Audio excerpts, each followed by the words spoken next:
Halo, Assalamualaikum. Balik lagi di channel aku di Esti Denatur.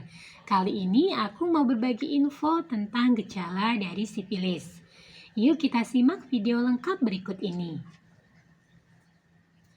Gejala sifilis berkembang dalam tahapan-tahapan. Pada tahap tertentu, gejala sifilis sudah tidak muncul, tetapi penderitanya masih tetap bisa menularkan kepada orang lain. Nah, berikut saya bagi informasi atau penjelasan gejala sifilis atau penyakit raja singa berdasarkan tahapan perkembangan penyakitnya. Yang pertama adalah sifilis primer. Gejala muncul antara 10 sampai 90 hari setelah penderita terpapar bakteri penyebab sifilis. Awalnya, gejala yang muncul berupa luka kecil di kulit yang tidak terasa sakit. Luka ini timbul di lokasi masuknya bakteri ke dalam tubuh, biasanya di sekitar kelamin. Luka sifilis juga dapat muncul di area mulut atau dubur. Nah, tidak hanya di bagian luar, luka akibat sifilis juga bisa muncul di bagian dalam vagina, dubur, atau mulut sehingga tidak terlihat. Luka tersebut terkadang tidak menimbulkan rasa sakit sehingga penderitanya bisa tidak menyadari terkena sifilis. Luka ini dapat menghilang dalam 3-6 minggu. Namun, hal tersebut bukan berarti penderita ini telah pulih. Bila tidak diobati, kondisi ini justru menandakan infeksi telah berkembang dari primer menjadi sekunder. Pada tahap ini, di area selangkangan juga dapat muncul benjolan yang menandakan pembengkakan kelenjar getah bening sebagai reaksi dari sistem kekebalan tubuh terhadap bakteri penyebab sifilis. Nah, kemudian untuk jenis yang kedua adalah sifilis sekunder. Beberapa minggu setelah luka menghilang, gejala sifilis sekunder ini berbentuk ruam, bisa muncul di bagian tubuh manapun, terutama di telapak tangan dan kaki. Ruam tersebut ini dapat disertai kutil pada area kelamin atau mulut, namun tidak menimbulkan rasa gatal. Biasanya, ruam yang muncul berwarna merah atau merah kecoklatan dan terasa kasar. Tetapi ruam tersebut sering terlihat samar sehingga penderitanya tidak menyadarinya. Selain timbul ruam, gejala sifilis tahap sekunder juga bisa disertai dengan gejala lain seperti demam, lemas, nyeri otot, sakit tenggorokan, pusing, pembengkakan kelenjar getah bening, rambut rontok, serta penurunan berat badan. Ruam pada tahap ini juga akan menghilang meski tidak diobati. Namun, gejala dapat muncul berulang kali setelahnya. Tanpa pengobatan yang tepat, infeksi dapat berlanjut ke tahap laten atau tahap tersier. Nah, jenis yang ketiga adalah sifilis laten, di mana pada sifilis tahap ini, bakteri tetap ada, tetapi sifilis tidak menimbulkan gejala apapun selama bertahun-tahun. Selama 12 bulan pertama tahap sifilis laten, infeksi masih bisa ditularkan. Setelah 2 tahun, infeksi masih di dalam tubuh, tetapi tidak bisa menular kepada orang lain lagi. Jika tidak diobati, infeksi ini dapat berkembang menjadi tahap tersier yang merupakan tahap sifilis paling berbahaya. Yaitu keempat, yaitu jenis sifilis tersier, di mana infeksi pada tahap ini dapat muncul antara 10 hingga 30 tahun setelah terjadinya infeksi pertama. Sifilis pada tahap tersier ditunjukkan dengan kerusakan organ permanen sehingga bisa berakibat fatal bagi penderitanya.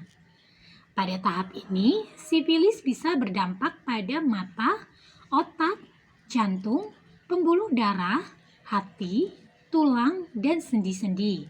Akibatnya, penderita bisa terkena kebutaan, penyakit jantung, atau stroke. Nah, tahap berikutnya atau jenis berikutnya adalah sifilis kongenital. Ibu hamil yang terkena sifilis ini dapat menyebarkan penyakit ini kepada anaknya. baik sejak dalam kandungan maupun saat persalinan. Sipilis jenis ini disebut sipilis bawaan atau sipilis kongenital. Kondisi ini sering menimbulkan komplikasi serius saat kehamilan, seperti keguguran, kemudian kematian janin, atau kematian bayi beberapa saat setelah dilahirkan. Bila berhasil hidup, bayi yang lahir dengan sipilis kongenital biasanya tidak menunjukkan gejala tertentu pada awalnya. Namun, beberapa bayi dapat mengalami ruam di bagian telapak tangan atau telapak kaki, serta pembengkakan kelenjar getah bening dan organ limpa. Kondisi sipilis kongenital dapat menimbulkan komplikasi serius seperti yang pertama, kelainan bentuk tulang seperti batang hidung yang rata karena tulang rawan rusak dan dahi yang menonjol karena peradangan. Yang kedua, kelainan bentuk gigi.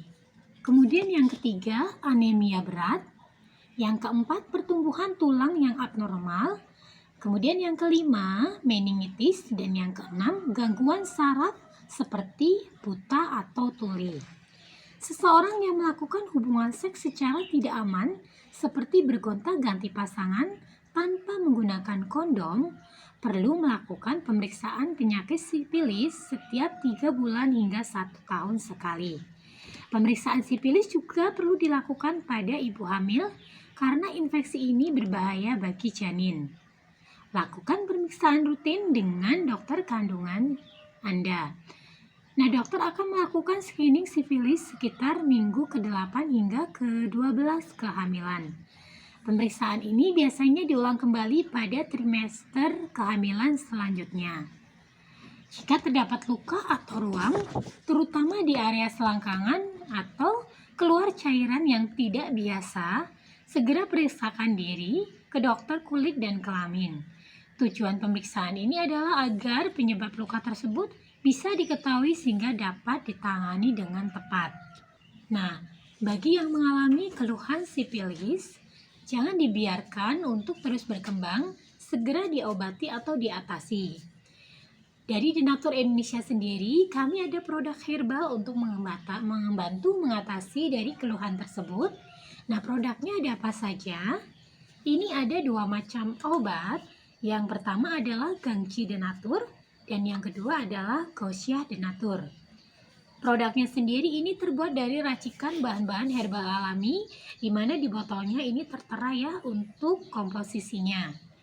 Dan untuk produknya pun ini sudah terdaftar di BPOM, sudah ada izin Dinkes, kemudian halal MUI ya, jadi tidak perlu khawatir bagi yang muslim. Dan Denatur Indonesia sendiri sudah memiliki ISO 9001-2015.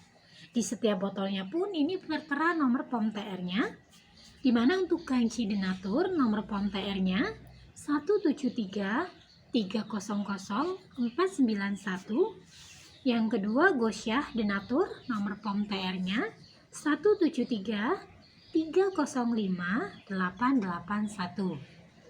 Nah, demikian informasi kali ini, semoga bermanfaat. Bagi yang ingin memesan produknya, silakan langsung hubungi saja kontak kami di nomor 081 329 878 999. Sampai jumpa di video berikutnya. Terima kasih. Wassalamualaikum warahmatullahi wabarakatuh.